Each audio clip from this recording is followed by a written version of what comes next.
Hello, everybody. Welcome into another episode of the Fantasy Pros Football Podcast. I am Ryan Wormeli, joined by a couple of wackadoos. It's Derek Brown and Thor Nystrom. We have had a fun time the last 10 minutes getting ready for the show. I have no idea what to expect for the next hour. It will be a good time. That's about the only thing I can guarantee. And also that we will hit on some fun rookie comps. That is the show. It's the 2024 rookie class. We're running through comparisons from both Debro and Thor for all the top guys. We're going to run through the top 15 in the expert consensus rankings, and then we might hit a couple rapid fire at the end if we've got time, some interesting other names as well. Debro, what's your rookie prep been like so far to this point in the offseason? I mean, in between playing Geek Squad for Thor, it's been really interesting. But I mean, I've found time to get through the film and get through all these guys. It's been a lot, man, like playing catch up and stuff. But I love this time of year because walking into the evaluation process with fresh eyes, a lot of these guys, you know, with the bandwidth of the NFL, I don't have time to watch the college football. So I'm playing catch up on all their games. I mean, I love it, man. This is a great time of year to be diving into rookies. Yeah, I love it too. I love comps, Thor. Obviously, you've been watching all these players all throughout the college season, so you have a pretty deep well of knowledge here on these guys, even before you get into your prep in the offseason, right? I sure do. Yeah. And I feel compelled to respond to the slander that was just put out on the episode. Debro last night. So we're arguing about Trey Benson. I mean, what happens during draft season is Debro and I have a nightly call and we just argue about people. Debro took so long going through the PFF Ultimate filters to try to make a statistical argument that Trey Benson stinks. Yeah, I was there for like 10 minutes as he's like, just hold on one more second. I never doing said all the he different stinks. things with the filters and the different. It was unbelievable. He wants to say the thing about my camera, but the PFF Ultimate filters, we need to get a tutorial for Debro on that. I feel like I'm intruding on your guys' show, which is actually fitting because you guys just started a show just last week. It's the On the Dynasty feed. It is an NFL draft show that we will be going through the entirety of NFL draft season the next couple of months. Debro, what did you guys talk about in this last week's episode, which is just the second episode of the show? It's brand new. Yeah, man, we rolled through the polarizing players of this class, the top 8 to 10 players that really, when you start talking about this class, we begin the discussion with these guys like Keon Coleman and where does he go in the draft? What's his skill set? Why is he polarizing? So we tried to hit those guys as far as their draft profiles and the things that stuck out were really, the first things that people are bringing up when they're talking about these guys. And look, I mean, we have the combine right here. I mean, it's slowly, well, I should say slow. It's quickly peeking over the horizon. So next week, our show, we're going to be previewing the combine, and hopefully we got some prop lines. And we're going to be diving into all of those too. Yeah, if the folks listening enjoy the banter between Debro and Thor here, just wait till I'm not even in the picture and they're kind of free reign to do whatever they want on their own show. It's a fun time, but also an informative time, of course. Like I said, we are talking comps today. Everybody loves comps. We're going to give you ours for the top incoming rookies in fantasy. We're going to sprinkle in some thoughts on landing spots and maybe some early projections for some of the top guys if they land in the areas we expect them to land, but it's largely going to be a comp-related show. I do want to also mention all of our early 2024 consensus rankings and tiers can be found at fantasypros.com/rankings. You can also navigate from there to our staff rookie rankings on the site as well. And again, just caveat, we know a lot's going to change between now and September when we talk about like projections and things like that. So this is just kind of a snapshot in time as we stand here in late February. Guys, let's start with the most important position of football. It's the quarterbacks. We're going to start with a guy who, based on if anybody listened to your first episode of your draft show, you guys might not agree, but the consensus number one here, Caleb Williams. Thor, I want to start with you. What's your comp for Caleb Williams out of USC?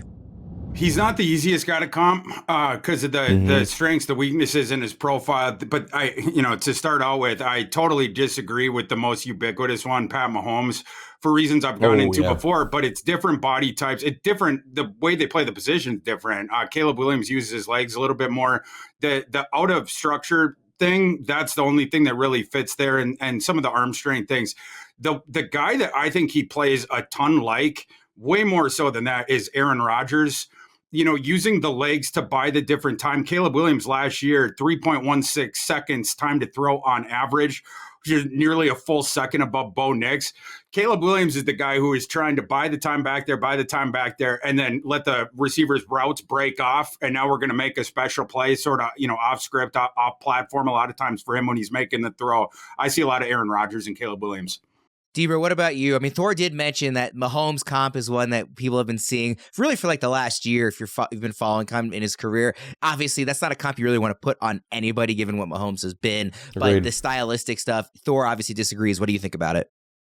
Yeah, I disagree with the Mahomes comp right now. And I want to throw this out here. If you've listened to the NFL Draft Show, you've listened to the quarterback episode, people think that I hate Caleb Williams because I have him at QB3. All I'm doing is acknowledging the wider range of outcomes that most people are just going to gloss over because I don't hate the kid. He is crazy talented, and my comp is going to sit here and double down on that.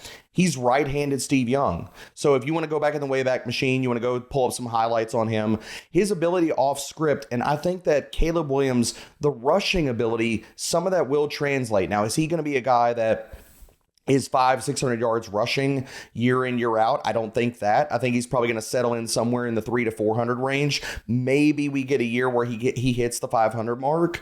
But I think a lot of the things with Steve Young, who had a really good arm, had the ability to create players out of structure, had a little bit of rushing upside, but that wasn't like, the hallmark of his game. That's exactly who I see when I watch Caleb. Yeah, Caleb's so interesting because it looked like he was kind of trying so hard to play like Superman this year, but he almost had to, given the defense that he was playing with at USC and the talent around him. Just, a situation where he really had to try and elevate everybody around him and, to varying degrees of success. Now, Debro, this is one guy who we actually do have a pretty good sense of what his landing spot will be. It seems like it's going to be Chicago, right? So if he's there, what kind of projection would you put on him for his rookie season in terms of fantasy? He'd be a mid QB1 with upside to be a QB1 in his first season. A lot of that's going to come down to like, where's the passing rate? How much rushing equity do we get out of Caleb Williams? So a guy that maybe I'm a little bit lower as far as from fantasy 2024 ranks than consensus, but in dynasty, I'm still sky high on the guy. Thor, let's go to the next quarterback here. And it's not the name that it was at the beginning of the college season where the consensus number 2 is Drake Maye. We'll get to him in a bit. It's now Jayden Daniels in our expert consensus rankings, who is higher in our rookie rankings out of LSU. Obviously, Heisman winner. What's your comp for Daniels? Yeah, so I was struggling with this one. Like, I would do the thing of like taller version of this guy or, where you had to, but I like to do the comp with just the one guy, right? Like just the one thing. And Debro watched Jayden Daniels and told me what his comp was. And I immediately said, Debro can back this up. I'm stealing that. Yeah. And so I'll lead the dance with what Debro's comp is, which I'm stealing is Randall Cunningham. I think, in terms of the frame, when Cunningham was coming out of UNLV, very, very close.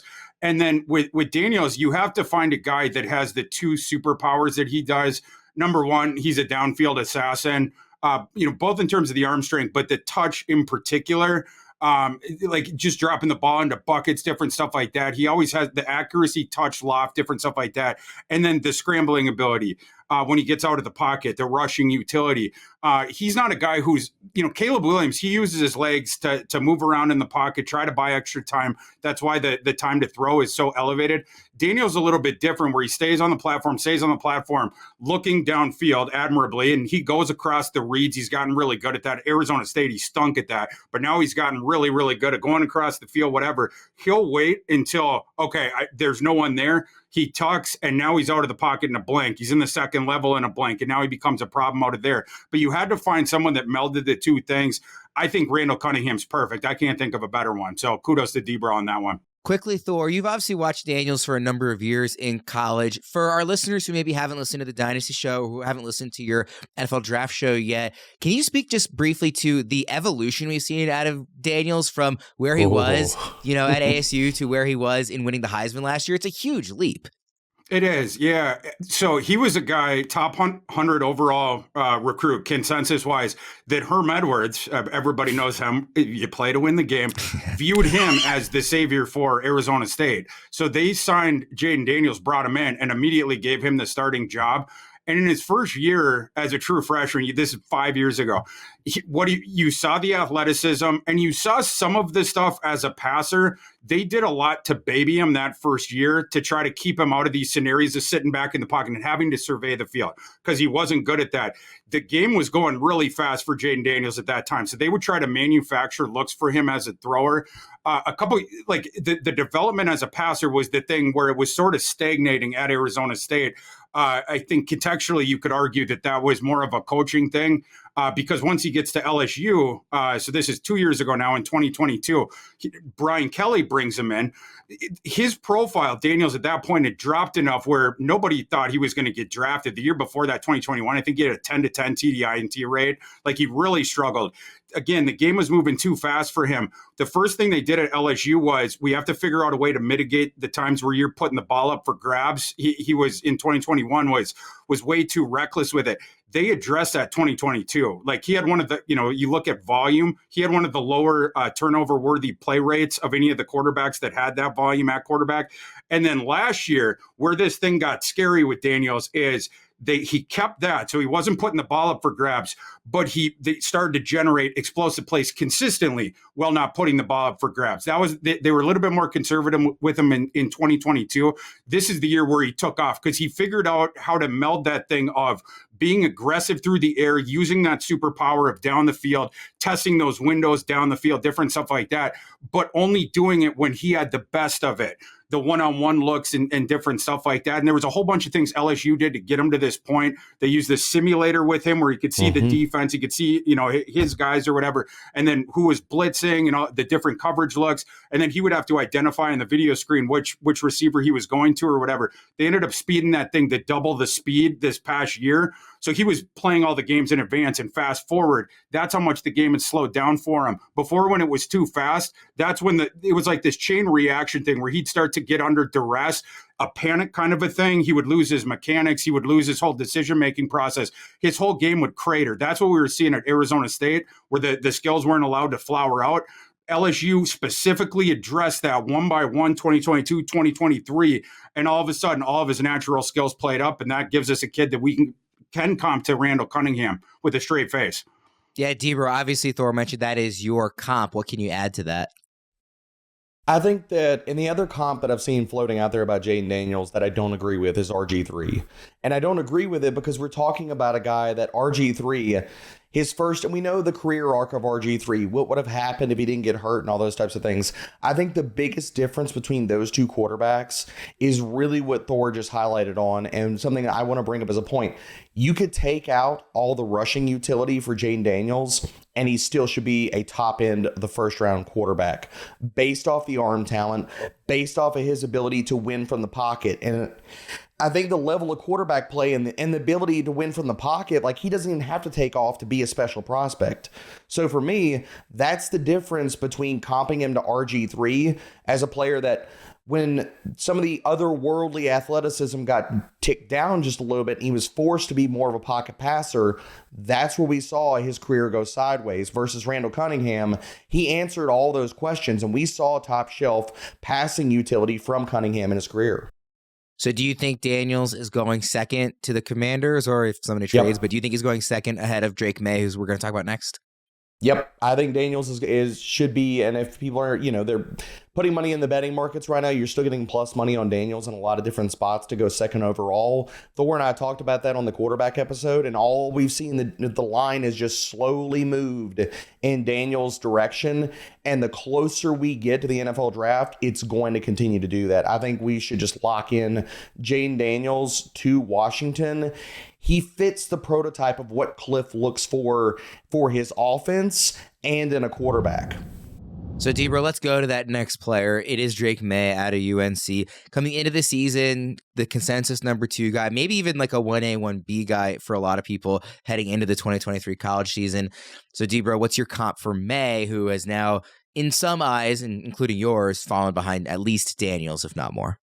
Yeah, and here's the thing. I don't dislike Maye. I think that Maye is a very good quarterback, and he's going to be a good NFL quarterback. I question some of the ceiling because I think 2 things in his tool bag get really overblown a little bit, and that's his ability to play off script. I think he can do it. I don't think that it's a superpower for him, and his rushing utility. I heard the same things about, he's going to be a rusher come out of UNC about Sam Howell. We didn't see that translate. Now, I know the athleticism is different between those 2 different quarterbacks, but I don't look at Maye as being a superb rusher at the next level or really being a superhero as far as his off-script ability. Now, where he shines is downfield. His deep ball is fantastic, and that's where my comp comes in. And I'm going to give a little bit extra context with this, is I don't think that this is the current iteration of this quarterback, but the early career version of Matthew Stafford.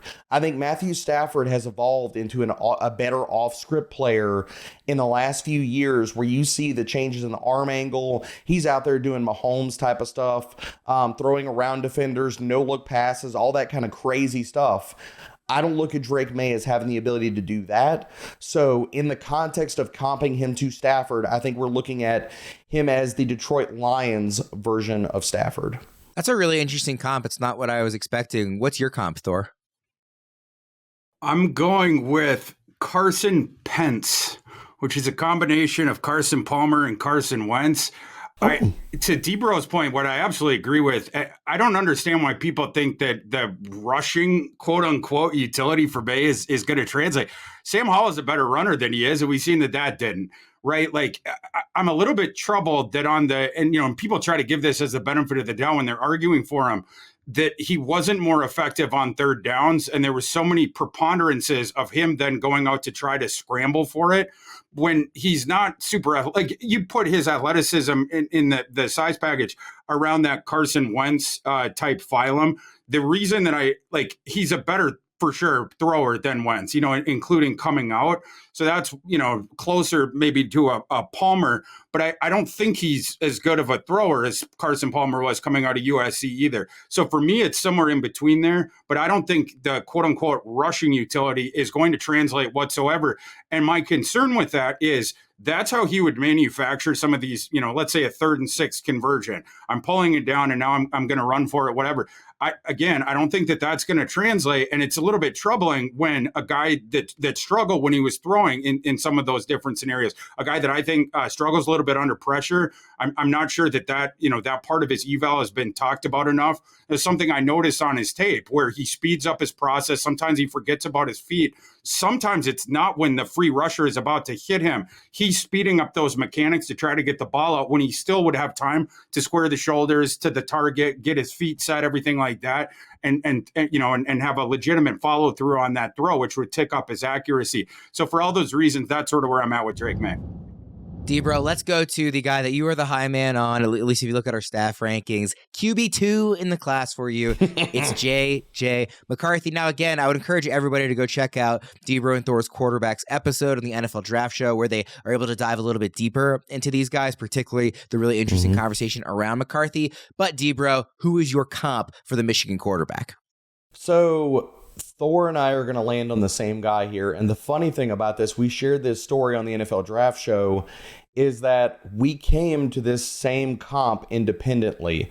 Literally, we're talking at like midnight one night, and I'm like, dude, I love McCarthy. I love his ability to play off script. I think the athleticism is underrated. I think he's going to run a 4.5. I think his rushing utility can play up in the NFL. I think he is going to get besmirched in the NFL draft process because people are going to continue to talk about the bad volume narratives that continue without context about Michigan. And we still see that today. But this is a long drawn out way to say that Thor and I are in Congress together, holding hands, calling J.J. McCarthy Rich Gannon at his apex. Now, Thor, do you have any particular landing spot you'd like to see McCarthy wind up in? You know I do. I do. Coming to you guys from Minneapolis, and boy, would I like for him to get down to the Vikings, or more realistically, the Vikings. He's not going to last that long. He's probably going to last that long. Probably going to have to trade up over the Falcons to get that one done. I would love that. I think he's a great fit in KOC's offense. And to D-Bro's point about, before, it was hilarious because it was a couple weekends ago where I went out and did this like live show or whatever. They kept pressing me on the comp I was going to give for McCarthy. And, I was more or less going through the ones that I had heard that I didn't like. And then, but they wouldn't let me go until I said one. And I wanted to be, I like, everyone knows I like McCarthy, but I wanted to be realistic with it and not put a bonanza comp. And so that's why I said Rich Gannon. When Rich Gannon got good, that's I think a super realistic and fair comparison for J.J. McCarthy. It's just he's way earlier on that developmental arc. Some of the stuff with Gannon, they didn't give him the opportunity initially, so it wasn't all Gannon's fault that it took a while longer for him to get that starting crack.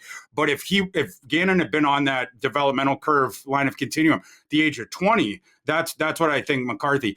The bonanza comp for McCarthy, I probably shouldn't even say this, but this is what I believe. Say it. The bonanza comp for JJ McCarthy is John Elway. That you don't see guys that are this good out of the pocket, off platform, making decisions under duress out there. You can move the pocket, the bootleg concepts like that, where the accuracy is so good down to the third level of the field, even on the outside of the opposite hash the other way. When this guy's throwing on the run, he will attempt throws that other guys don't have the vision to even see. And if they did, they wouldn't have the gumption to attempt it. Certainly wouldn't have the arm to do it. You look around the internet and people are like, oh, he doesn't have a strong arm. It's like, bro, you need to watch this film. This kid has a whip, an absolute whip that carries to when he's throwing on the run. So it becomes, there's not a ton of dudes that you can comp him to, but that's why I think Gannon's a super realistic one. And the absolute apex bonanza ceiling would be Mr. Elway. I'm not sure what name I expected you to say, but it wasn't John Elway. So that is a really fun and spicy and ambitious comp for a guy that I did know certainly that you were a big fan of. D-Bro, we do need to move off the quarterbacks here quickly. So just very briefly, I want to ask, McCarthy is the guy who it seems like of these four quarterbacks maybe has the best chance of getting in a pretty good landing spot for his rookie season. If he goes to Minnesota, he'll have Justin Jefferson, Jordan Addison. If he goes to Atlanta, he'll have Drake London, Bijan Robinson, Kyle Pitts. I mean, there's some pretty intriguing options in the range where it seems like McCarthy might go. Do you think he could have a pretty successful rookie season, even as a guy who wasn't asked to do that much at a lot of times at Michigan because Michigan was so good anyways and is so young? Could he still jump really hot right off the bat? Oh, yeah, man. Like, if you're already practicing mock drafts and you're using the FantasyPros draft simulator, then McCarthy has to be a guy. If you're sitting in Superflex drafts right now for Dynasty, like, he could be one of the best values on the board. And he's going to drop somewhere in the late part of the first round, depending on where he goes right now. But I love McCarthy. I think that he offers supreme value based off of what his upside is. And you hit the nail on the head, Worm. Like, these are really freaking good landing spots. Like, Thor wants to see him in Minnesota. I think the best landing spot for him and the most realistic landing spot, considering where they are in the draft, and Thor knows this because, again, the midnight texts, but I think he goes to the Atlanta Falcons, and I think that they're going to trade up and go get him. And we're going to be talking about, after McCarthy lands with the Falcons, Drake London to the moon, Kyle Pitts to the moon. Maybe they get another wide receiver. It's going to be wheels up, man. I just have one more thing to say. First off, I'm willing to help. If Kirk Cousins is listening to this right now, I'm willing to help you pack up the moving truck and get you down to Atlanta. I'll drive them down there, so then we take them off the board. We ship Kirk down there. But in all seriousness, a couple of contextual things to remember about JJ McCarthy, because people just look at the volume, and if they haven't seen him play, they have situational assumptions about him because of it. JJ McCarthy, you look at third and long conversions going back the entire PFF charting history. Last season, JJ McCarthy converted on 48% of his third and longs. That was the third highest rate in PFF charting history for a quarterback. And then you just look at the volume sets. You have to put them in the proper context. Brett Whitfield, our buddy that put this out last year, first half passing attempts, if you take out screens, JJ McCarthy had the most of the top four quarterbacks. Percentage of attempts on 3rd and 6, he was the highest. He was also obviously historically good at that. Percentage of pass attempts when you take out screens against top 25 defenses, he was way above the top four guys. It was almost at 50%. The next highest, Caleb Williams, 35. Drake Maye was 17.9%.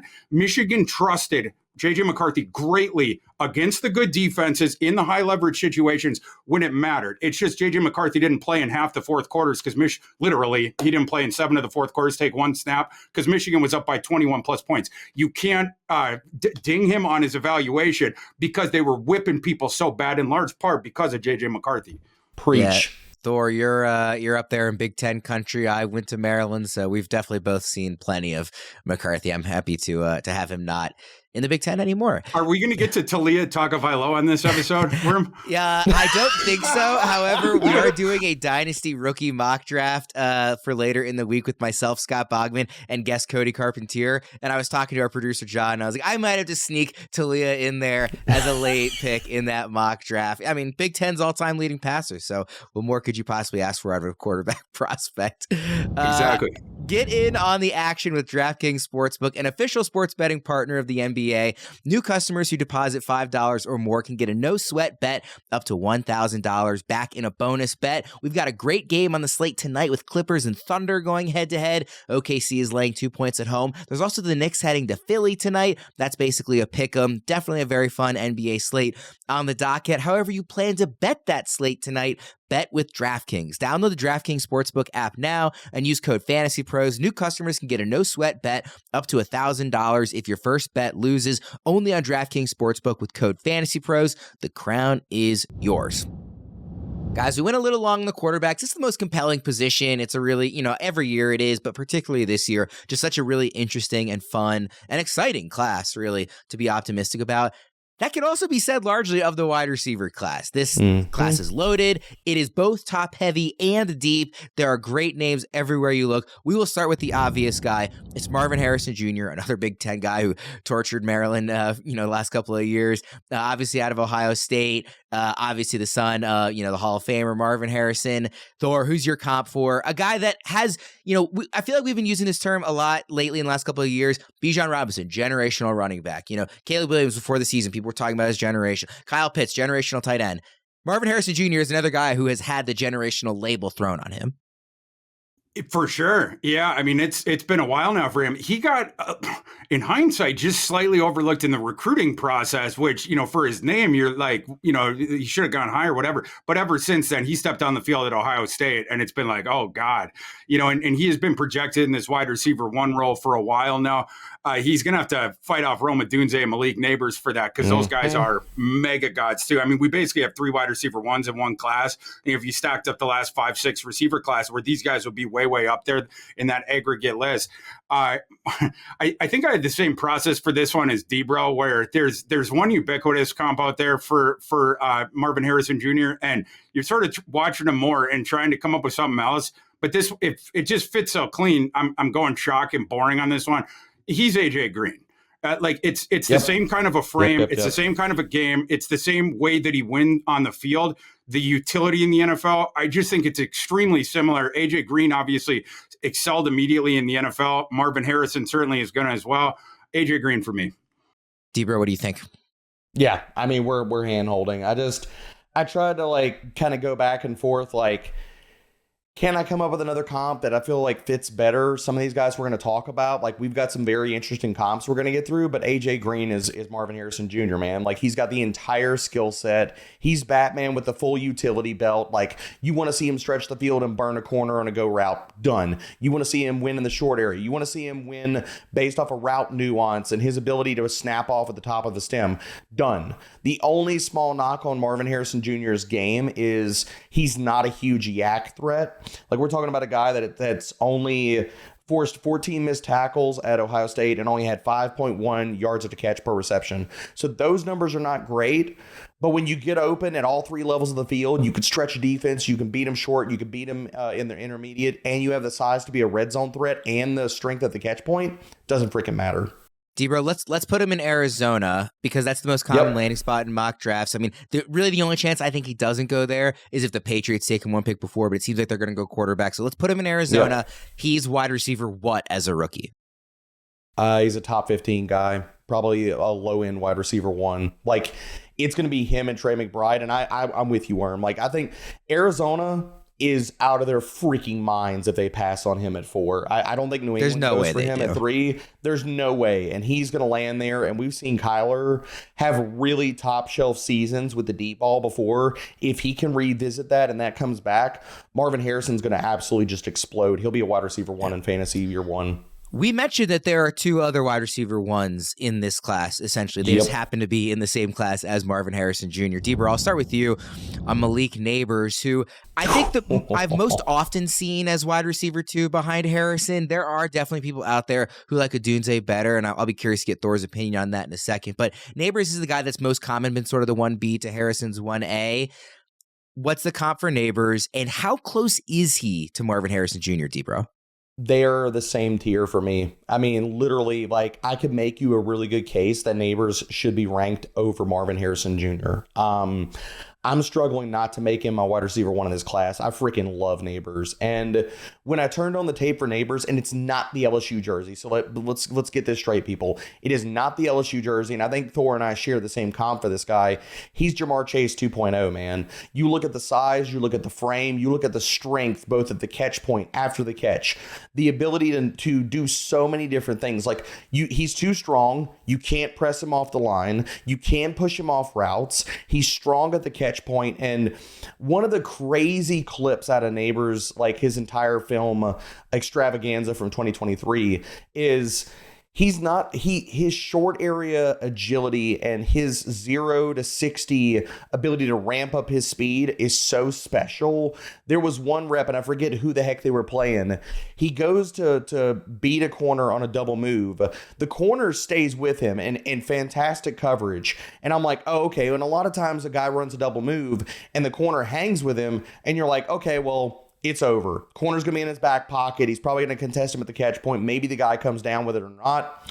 Nabers looks at the guy like as they're running side by side. The corner hangs with him for the double move, so he doesn't beat him that way. Nabers just turns on the freaking jets and scorches the guy, runs past him on a go route. And I'm like, oh my Lord, baby. We are off to the races. So Nabers is the 1B of this class. And this is no shade on Rome. I love Rome. Those top 3 guys, I don't really care.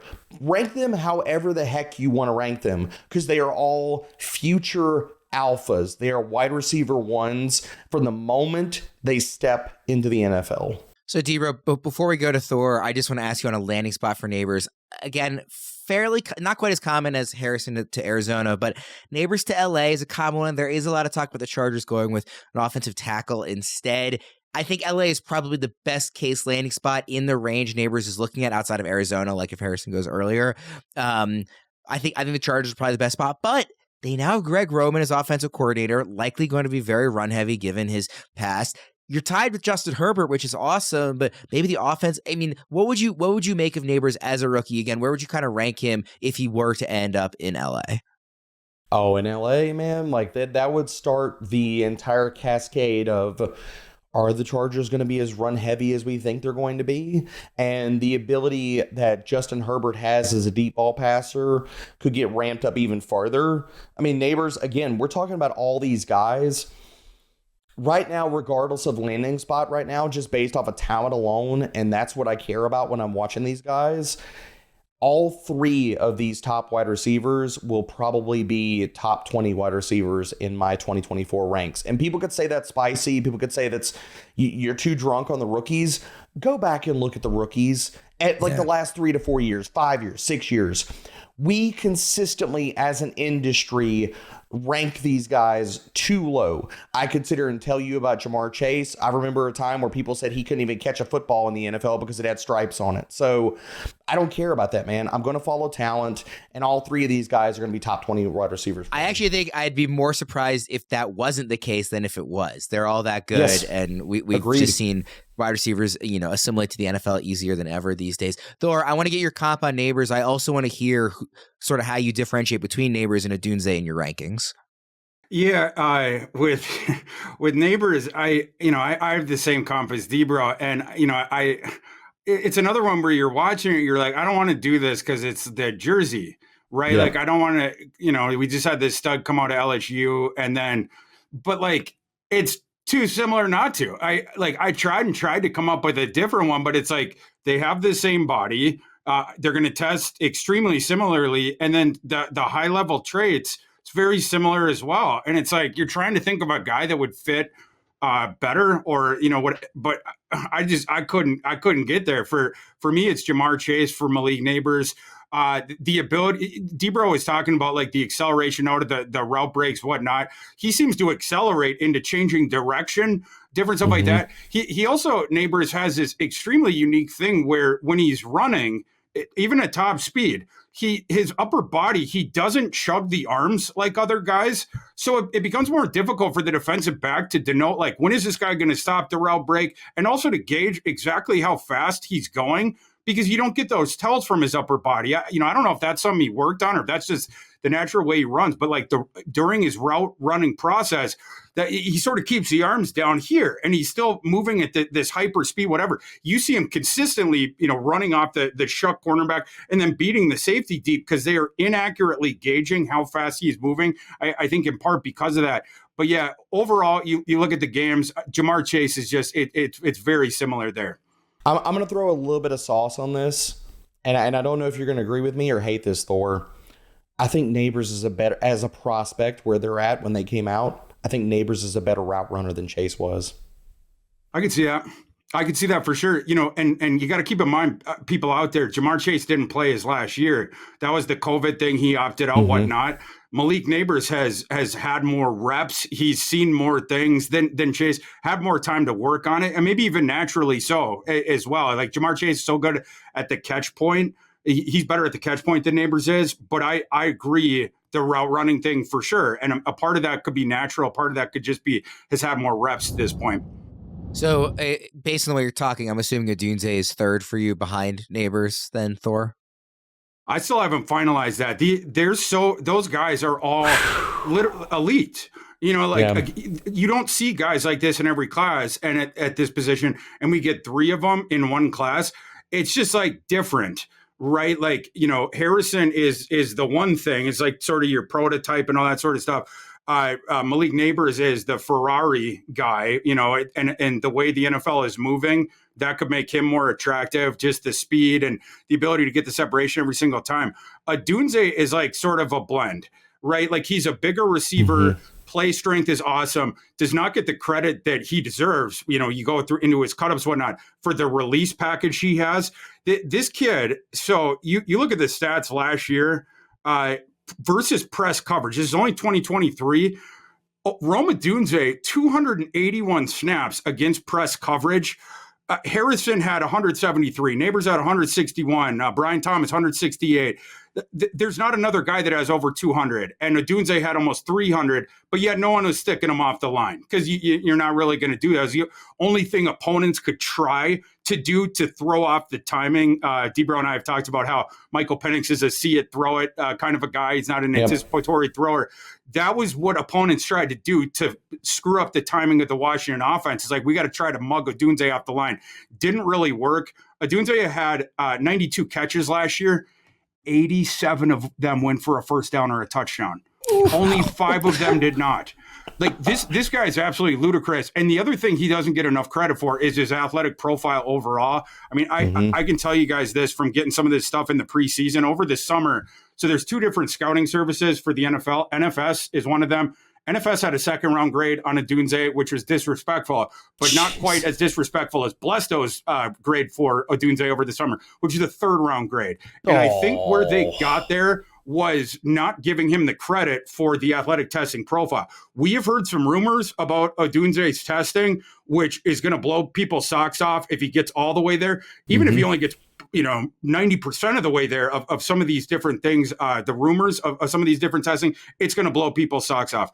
The comp that I ended up, Odunze is another guy where the disparate traits and stuff like that, you could go a couple different directions. So what I ended up doing, I plugged Odunze, some of the rumored tests into the thing. And I was even conservative. Like there's a rumor out there that he has run 4.36 or he does in training. I put it at a 4.4 flat. The vertical, I even ticked down an inch or two.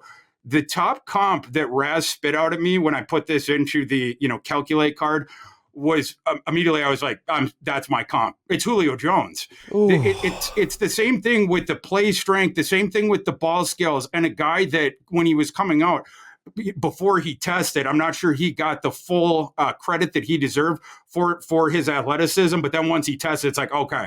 And I think there's a lot of similarities with that. So Julio Jones for Rome Odunze. So what I'm hearing is that this is the 2011 draft with AJ Green and Julio Jones. Only we also have a Jamar Chase in there as well. D, real quickly, what's your comp for Odunze? My comp, I feel like I'm going in the Wayback Machine for these, but his play strength and his deep ball tracking are just fantastic. I don't think people give him enough credit as a run after the catch guy and his yak ability and strength there. We're talking about a guy that literally, he was tied for 25th in missed tackles forced last year with a guy that literally builds his entire game off of breaking tackles and yak in Malachi Corley. So to put some respect on Odunze's name as far as how well he could break tackles, the strength through his routes and at the catch point, my comp for Rome Odunze is Terrell Owens. Love it. Man. If you guys These guys are that stinking good, Worm. Yeah, they really are. No, I really, it's a really, really fun, exciting class, and we've got like 5 more wide receiver names to get to that are also exciting in their own way. But those 3, really stand apart. Before we get to that, if you guys are anything like me, you have had plenty of terrible experiences buying tickets. I've been to so many games over the years where the ticket buying experience was so bad, I almost just didn't bother even going to the game. Hidden fees that raise prices by obscene amounts, not to mention you can't even tell if you can trust the seller, how good the views are from the seats, and of course, there are never any available deals to make it just a little more affordable. Thankfully, Game Time is here to solve those problems. You shouldn't have to worry when buying tickets, and with killer last-minute deals, all-in prices, views from your seat, and their best price guarantee, Game Time takes the guesswork out of the ticket buying process. I was on the app earlier, and it stands out just how easy it is to navigate. The ticket buying experience is smooth. It's immediately clear which tickets are the cheapest and where exactly those seats are. And at the top of the screen, I can see flash deals to make sure I'm getting the best absolute price. Game Time is the only ticketing app that gives you complete peace of mind with your purchase. See the view from your seat before you buy, so you know exactly what to expect when you arrive. All-in prices show your total up front, so you know you're getting a great deal before you check out. And it's so simple. You can buy tickets in seconds with just 2 taps. So take the guesswork out of buying tickets with Game Time. Download the Game Time app, create an account, and use code FantasyPros for $20 off your first purchase. Terms apply. Again, create an account and redeem code FANTASYPROS for $20 off. Download Game Time today. Last minute tickets, lowest price, guaranteed. Guys, let's get to another LSU receiver who kind of, I don't want to say consensus wide receiver 4, but I think the most often wide receiver 4 if you look, kind of throughout the mock drafts going around right now. But really, you can make a case for a handful of the next couple of guys. Obviously, we're going to talk about Brian Thomas Jr. here. So, Thor, I want to start with you. What's your comp for this other LSU receiver? Yeah, a guy that came out at the SEC a couple of years ago, George Pickens. Just like George Pickens, I think it's pretty clean for Brian Thomas to be a good number 2 receiver. I don't see the number 1 receiver utility, the downfield stuff, different stuff like that, forcing the defense to keep safety help over on that side. That's what I see for Brian Thomas, a really good complimentary guy at the next level. Debra, what do you think? I'm lower on Brian Thomas than probably most people. I think he's a trait-based prospect. I think he has a limited route tree. Like, if you're watching Thomas, you're seeing a lot of stop routes, a lot of go routes, and a lot of fades. And there's not a ton of in-breakers and things to his game. The 4.4 speed and his ability to stretch the field is absolutely legitimate, but I'm lower on him. I think he's a more limited player than people give him credit for, because also he's not a yak threat at his size and stuff. He doesn't break tackles. The guy that I'm comping him to, and this might, hurt people's feelings, is Tyrell Williams. Okay, well, let's go to the next wide receiver then, since not as much enthusiasm with Thomas.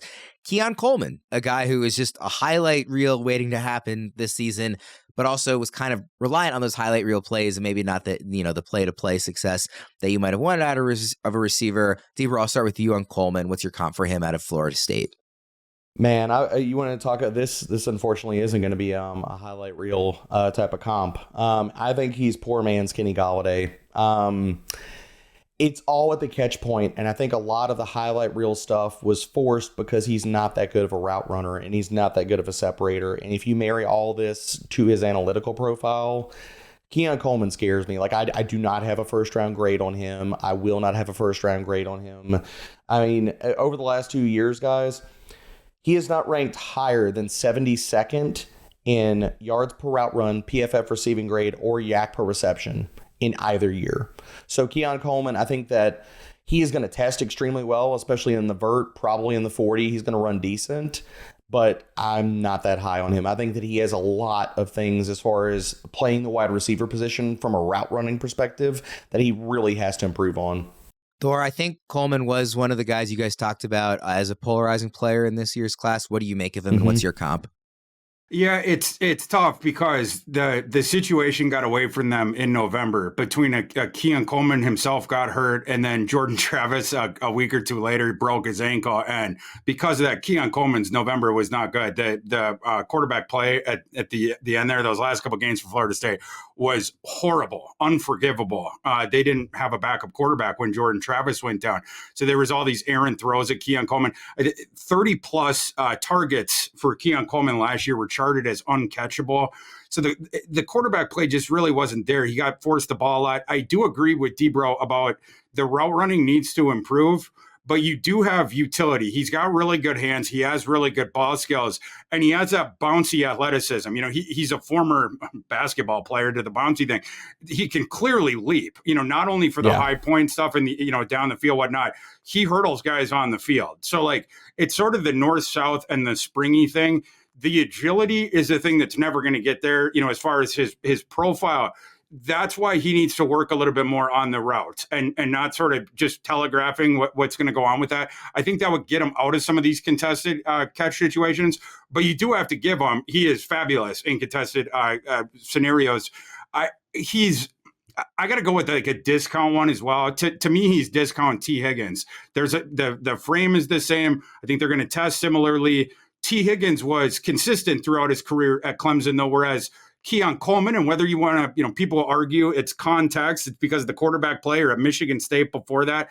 Some people argue, you know, the other way, whatnot. But for me, it's inconsistent T. Higgins. You're also being very kind to Jordan Travis and all of that. He's part of the problem, too. He's not good at ball placement. Florida State fans are going to come for you, Debro. I don't care. So Debro, what would you think about, I mean, obviously any number of these guys could go to the Chiefs at the end of the first because they clearly need a receiver. What would you think about pairing him with somebody like Mahomes, whose ball placement is going to be excellent, obviously, compared to anybody, you know, let alone a guy, you know, in college? Do you think that would maybe raise Coleman in your estimation if he was paired with a guy like Mahomes, or there's just not enough there to work with? To me, the skills are not enough there to work with. Now, you want to talk about who do I want to see in Kansas City as far as being the guy to pair with Mahomes? It's the next guy on the docket here. Like Troy Franklin. I'm extremely high on Troy Franklin. My comp for him is Robbie Chosen, a.k.a. Robbie Anderson, but with really good route running chops. Troy Franklin's route running gets so dinged, and I don't understand it. Like, people talk about the hands and drops and things like that, ball tracking, he's got things to work on there. But as far as his route running chops and his ability to accelerate in short areas is so freaking special. Like, he varies tempo on and the pacing in his routes because he can go from 0 to 60 like that. There are times where he'll slow-mo guys like with a short or exaggerated step on a route, and then all of a sudden just shot out of a cannon, dude. I love Troy Franklin.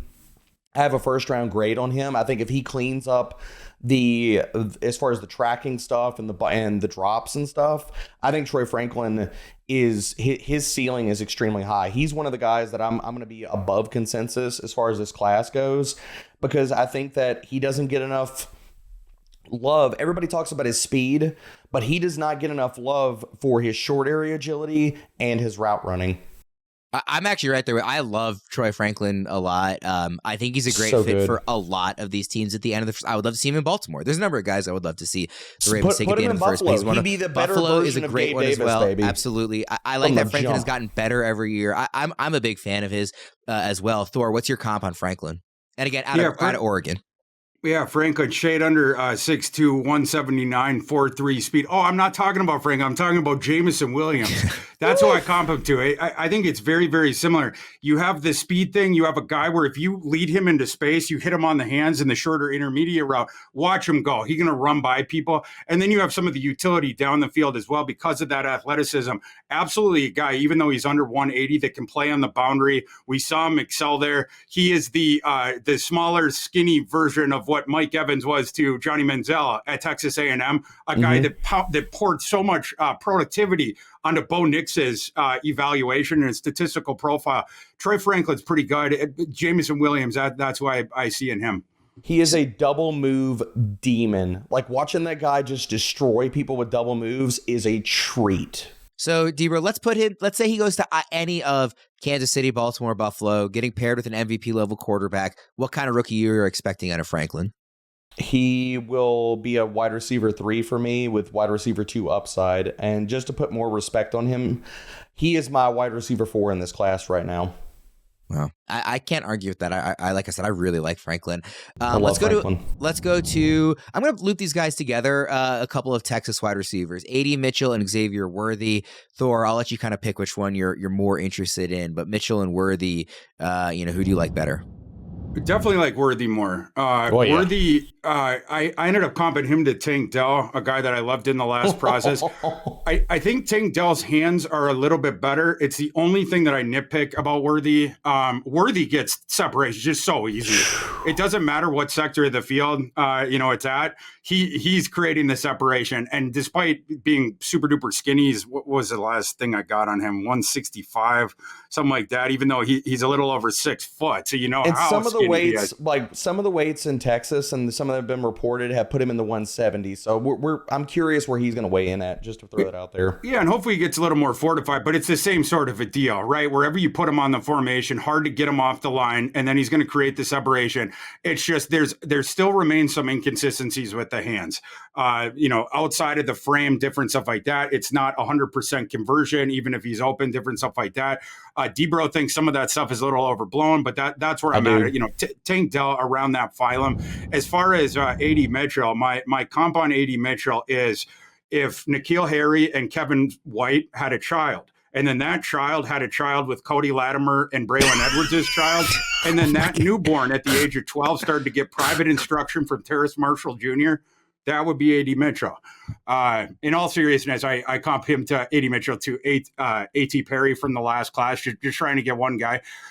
That's where I think he is. I think people go a little bit overboard with Adonai Mitchell. Like at Georgia, he tried to get involved. They don't throw as much, whatnot, but then he comes to Texas. Last year, they were pounding all the targets at Worthy and not Mitchell. You have some of the utility down the field, different stuff like that with a guy like that. But so many dudes like that have busted coming to the NFL. I don't like his agility at all. So it's sort of like, it's along the same lines of continuum as like a Brian Thomas, but I just don't think he's quite that good or quite that athletic. So that's where I go with him. And Debro, based on your rankings, you are in strong agreement with Worthy over Mitchell, right? I freaking love Worthy. I think he's my wide receiver 5 right behind Troy Franklin. I just think that, again, a guy that everybody, the first thing they talk about is the speed, but the first thing you really should be talking about when you talk about Xavier Worthy is the route running. So I love the Tank Dell comp. Mine right now is Deshaun Jackson. I think the speed plays up. I think that he's actually a more refined version of Deshaun Jackson. As Deshaun Jackson, everybody looked at as being a lid lifter. He could do some other things as far as short and intermediate. I look at Xavier Worthy. He has that same lid lifting ability, but his abilities as a route runner are surpassing Deshaun Jackson. So as far as the nuance he adds to his routes and puts cornerbacks in a freaking blender, I love Worthy, and I'll double down on Thor as far as the Mitchell stuff. Like, I'm out on Mitchell. Like, I don't... Any of the buzz for the first round, I do not understand it. I mean, we're talking about a prospect that legit never posted better than 1.7 yards per route run in college at all. He is way overblown. I do not think that he tests like out the gym. I think that people look at him as a trait-based guy, and I'm sitting here like, what trait are you latching onto? What is this special Superman trait out of his entire bag of skills that he has that you're just in love with? The route running's not great. He's not blowing past you with a 4.3 or 4.4 40. His short area he probably tests okay. So for me, Mitchell, my comp for him is garage sale Josh Reynolds, and that's probably besmirching to Josh Reynolds, to be honest. Wow. Yeah, you guys are definitely both lower on Mitchell than for some of the consensus, and maybe not consensus, but again, a lot of the folks out there I've definitely heard higher on him. So that's really interesting to hear. Before we get to the running backs, I want to mention if you need new tires for your car, Discount Tire is your go-to. They have exceptional service, and you get a 30% shorter average wait time when you buy and book online at discounttire.com. They have this really cool feature called Treadwell, which is an online tire buying guide that gives you transparency on tire performance, as well as personalized recommendations based on your location and driving habits. Discount Tire is also the largest independent tire retailer in the country, so it has the biggest selection of tires and wheels. And here's a pro tip from the experts at Discount Tire. You can prevent wear and boost gas mileage by keeping your tires properly inflated. Tire pressure supports the weight of your vehicle and is important to check for safety. So, if it's been over a month since you last checked your tire pressure, stop by one of their local stores for a free tire safety and air pressure check. Discount Tire, let's get you taken care of. Guys, we've gotten through the bulk of the class already because it is so strong at, both quarterback, but also really wide receiver. There's not as many running backs in the top 15, so we've only got a couple to hit on here. And it's one of those classes where you really feel like there will be guys that are productive, but it's really hard to tell who it's going to be. Like landing spot is going to be so critical for a lot of these running backs who there's a lot of guys who can fill a role, but maybe not be, everything all at once, as an RB1. But we'll see. Maybe you guys disagree with that. Let's talk about a third straight Texas player here, Jonathon Brooks. If he wasn't hurt, I think maybe it would be the more consensus RB1 in the class. And he might even be that already. I don't know what you guys think. Debra, I'll start with you here. Brooks, what comp do you put on him? So Jonathon Brooks, even with the ACL, was my RB1 of the class. And I understand the concerns with that. But looking at skill set and the overall, but just the prospect profile, that's why he's my RB1. And I understand, maybe that dings his rookie season, he loses a year and stuff, and we need to factor that. But Jonathon Brooks, I think that he's a workhorse back. We're looking at a guy that last year in 6 of his 10 full games at Texas, he had 20 or more carries, and he can handle the volume. He has a muscular build. He has nimble feet, especially for his size. And I think where his special sauce, man, is his contact balance is so freaking good. He the way he strings together moves is awesome. He's so smooth. And I've watched multiple runs where his leg drive and his contact balance, one guy will contact him 5 yards down the field, and he'll keep churning his legs and gain another 10 to 12 yards after the fact when he's not even fully got his legs up underneath him. And he continually does that. He earns every blade of grass. My comp for him, and as well as adding some of the pass game utility, because I don't think that he's a special pass catcher or anything like that, but he's got soft hands. I think there's a little more upside than when we saw at Texas there in the NFL. My comp for him is Melvin Gordon. Okay, and Thor, so our FantasyPros experts, Erickson has Brooks RB1. Debro just said he has Brooks RB1. Fitz has got him RB2. Do you know where you're going to have him in your rankings here yet, Thor? Apparently low man on the totem pole. He's not in my top 2. He'll probably be around 3. 3, 4, or something like that. I want to see what the medical stuff is. I'd like to see that he gets a clean bill of health. I don't love my comp for him, but it's the best I got right now. You're looking for a guy similar size that doesn't have any elite athletic traits, but is solid in all those, that can also his game's sort of like that too, where he's good at a lot of things, but not great, except arguably the contact balancing, but including the receiving utility. This is a kid that pass blocks for sure, and he is good at it, and he's also a strong receiver. So the guy I came up with for him is Sony Michel. A guy coming out that, again, wasn't a freak athlete, but he had a lot, good traits, and he was skilled in terms of the pass game utility as well. And obviously that ended up leading to him going a bit higher in the draft. But I see some of Sony Michel and Jonathon Brooks. So I want to give a little bit of context, or I'm going to ask you a question here, Thor, because I'm not going to say people are going to hate the Sony Michel comp, but I need to ask you this. Are you talking about Sony Michel? Because these are very different cats. Sony Michel in the NFL, or are we talking about Sony Michel, that type of level prospect coming out of Georgia? Because the Sony Michel we saw in the NFL was not the Sony Michel we saw at Georgia. Yeah, coming out of Georgia. Yeah, Okay. In terms of the valuation with that and the things that you've seen on the field there, obviously the NFL, other things happen there, right? And then, some of the injury stuff, and maybe that works for the comp as well. But yeah, definitely as far as the profile coming out of college.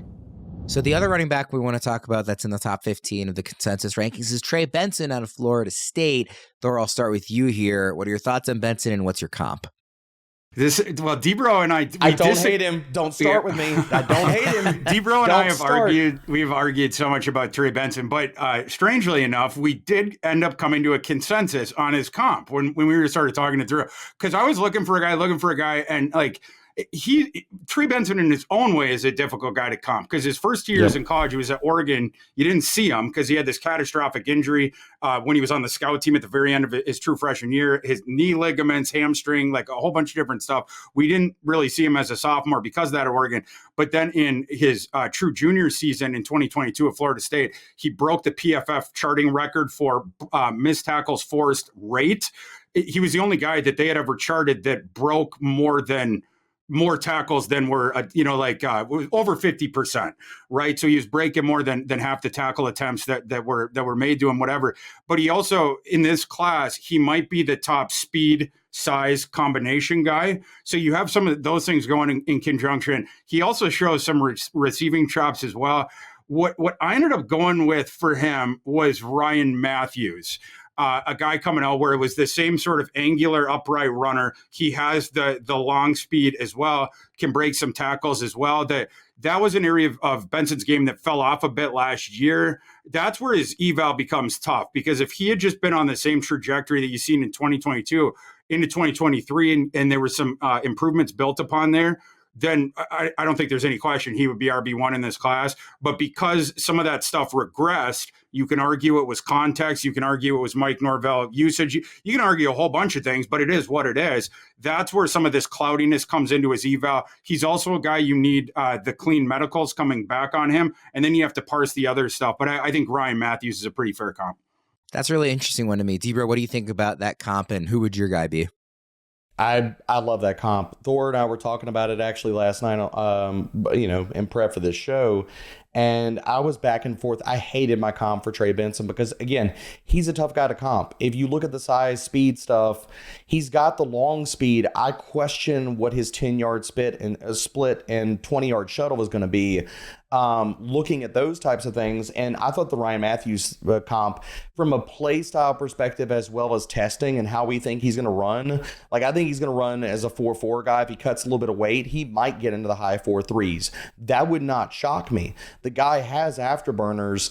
I question early in the play, like if you can get him, contact him behind the line and stuff and get him before he gets ahead of steam, or if the blocking falls apart, he's not a guy that I look at can create as many yards on his own as some of the other backs in this class. And you look at Ryan Matthews, his 20-yard shuttle was a 33rd percentile, although he ran a 4.37 40. So I think the Ryan Matthews comp, as well as some of the pass game utility upside, is perfect.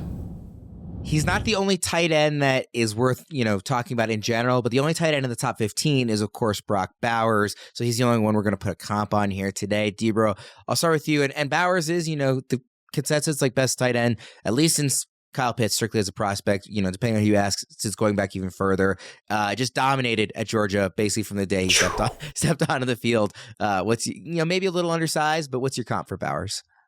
Now, I know that the pictures have been circling since like the Super Bowl of Brock Bowers, and he might look like one of the athletic trainers at Planet Fitness, but this dude is going to test out of the freaking gym. He is fantastic. There's no other guy that I could comp to him as far as like size, speed, the ability to block, both in the run game and the pass game. I don't think he's on the same level yet as this guy, but he's going to hit the NFL with all cylinders going. It's George Kittle, man. That is a really fun one. Thor, what do you think about that comp? Would you pick anybody else there or agree with Kittle? No, this is it's the chalk one, but I'm not sure that there's one in the entire draft that fits cleaner than this. Kittle coming out of Iowa, 6'4", 247. Bowers is going to measure in just about exactly at that. And then Kittle had the 4.52 40-yard dash, and Bowers is going to be right around there as well. Kittle also 98th percentile broad jump, 73rd percentile vertical jump. If we get all those tests out of Bowers, you're going to see a very similar sort of a thing.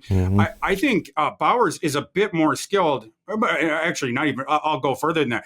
Objectively more skilled as a receiver than Kittle was coming out. Part of that was contextual. Georgia was using Bowers in high leverage situations going back a couple years, whereas you guys know the offensive philosophy at Iowa, but the other thing going against Kittle during his time in Iowa City was he got nicked up a whole bunch. So that's why the NFL didn't know the full, extent of his skill package, whatnot, why he ended up falling down in the draft. But if George Kittle had gone to, a school that threw all the time to the tight ends, had never gotten dinged up in college, the evals are basically the exact same. This is a pretty clean one. Well, now we know Iowa is tight end U. I mean, how many guys do we have to see come out and just, crush religiously from that school? Debro, what landing spot do you want to see Bowers go to? I mean, the Chargers are also, one that you see every now and then. The Jets I've seen on a few mock drafts. There's really like a number of different ones in that sort of late, back half of the top 10, maybe up through pick 15 or so that you see Bowers land in various mocks. Is there one particular landing spot you want to see him go? Yeah. I think that if you're looking at him going in the top 10, the one that I want to see him go to, and he could ascend in pretty quick order if it's not in his rookie season because of who's there, but in his second season, and if they get another quarterback, if this other guy flames out, I want to see him go to Tennessee, man. And that might not sound like the sexiest landing spot, but they need pass catchers. Their offensive line is abysmal. They need somebody, because that's the other thing. Bowers can also help them in the blocking game and be an extension of the offensive line.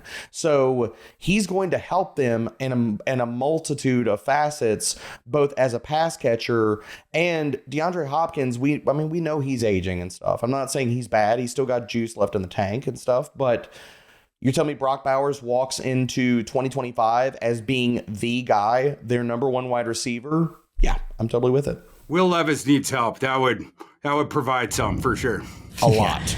Yeah. Debro, you sent me a couple of extra names outside the top 15 that you thought were maybe worth hitting on.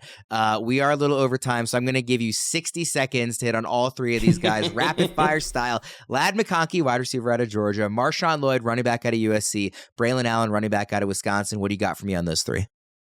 Ladd, my comp for him is Danny Amendola. People hate that, and I don't really care. I'm old enough to remember when Danny Amendola almost caught 90 balls in his second season in the NFL. We just saw his career got sidetracked by injuries and landing spot. Marshawn Lloyd is probably my favorite running back of this entire freaking class. I love him. I think he's going to go in the third round. I think that he runs mean. I think he's a tone setter. My comp for him is Trey Mason. I think Marshawn Lloyd is the slept on 3-down back of this class. And Braylon Allen, last guy I'll mention here, people are going to overhype him, and they're going to talk about it. Sadly enough for Braylon Allen, he's being airdropped into the wrong decade of the NFL. You'd have put him in the mid-90s, he'd have been a guy that had gone first or second round, give him 350 carries. That's not going to happen in today's NFL. So an early down committee and red zone guy, my comp for him is Peyton Hillis. Thor, what's your comp on Talia Tagovailoa? It is it's PJ Walker with less arm talent. Well, less arm talent. He's got a ton of arm talent. What are you talking? And this is this. Bearing in mind, when I was a student at Maryland, I watched a backup true freshman linebacker as the fifth string quarterback get in the game and throw to Stephon Diggs. So I have been used to the worst possible quarterback play. So Talia is like the savior of all saviors. That's all you just said. I remember that. Yeah, and we had the Max Bortenschlager era there. I mean, Maryland has had some true legends come through. I had one or two Bortenschlagers in my day as a college student. That's what I'll say. We'll get out of here on that. By the way, if you've got any dynasty drafts on the horizon, our mock draft simulator tool is now open at fantasypros.com/simulator. It's a fast and free way to practice for any kind of draft, including dynasty startup drafts and rookie drafts. Again, that's at fantasypros.com/simulator. Thank you, everybody, for sticking with us through a long show. Got through a ton of really useful comps, I think. For Debro and Thor, I'm Ryan Wormeli. Everybody, thanks for tuning in, and we'll see you again next time.